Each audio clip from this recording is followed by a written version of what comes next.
Here in Whatcom County, we perceive an increase in crime. How do you plan to address this both locally and across the state?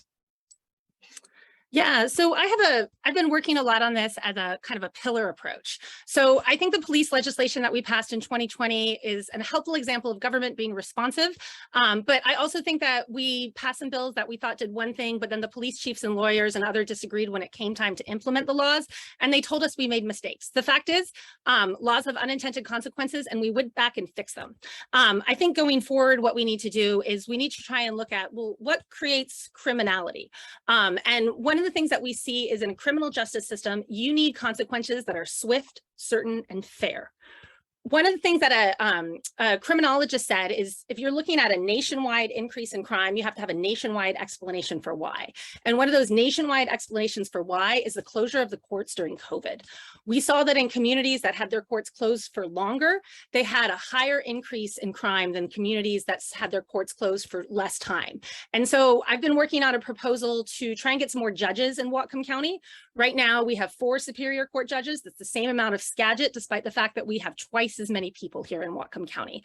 We need to make sure that people can get through this judicial system in a swift, certain, and fair manner. Otherwise, they go back out to the street and they keep committing crimes. We also need to make sure that we have enough police officers. My opponent voted no on extra money for funding to do the basic law enforcement academy when he voted against the budget. When you vote against the budget, you vote against everything in the budget. I want to work on a regional training academy to help get more police officers trained. Okay, thank you. I'll repeat the question for you, Simon. Here in Whatcom County, we perceive an increase in crime. How do you plan to address this both locally and across the state? Well, I'm so glad I get a chance to respond to that, because in this very same forum, yet again 2 years ago, Sharon Shewmake told all of you that besides beating the pandemic, her #1 priority was to fix the systemic racism in our court system, because she said it was based on 400 years of inequity. She then proceeded to vote for some of the most restrictive anti-police legislation in the country, including a legislation that handicaps our law enforcement basic ability to do their job, which I'm glad she now acknowledges is a mistake and that she voted the wrong way. But we need to think about the damage that those votes caused on our community.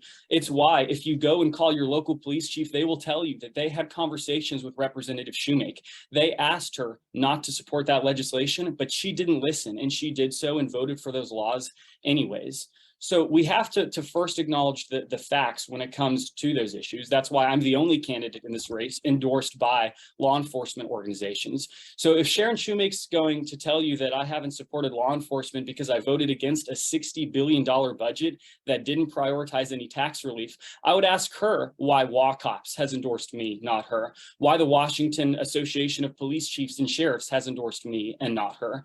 The fact of the matter is that we need to address these issues. We need to restore police pursuits. We need to address the Blake decision and add the word intentionally to our drug statutes. But ultimately, what you need most is a candidate and a legislator that will actually listen rather than follow along on partisan lines and then admit once she's made the mistake that, oops, maybe we'll fix it next time.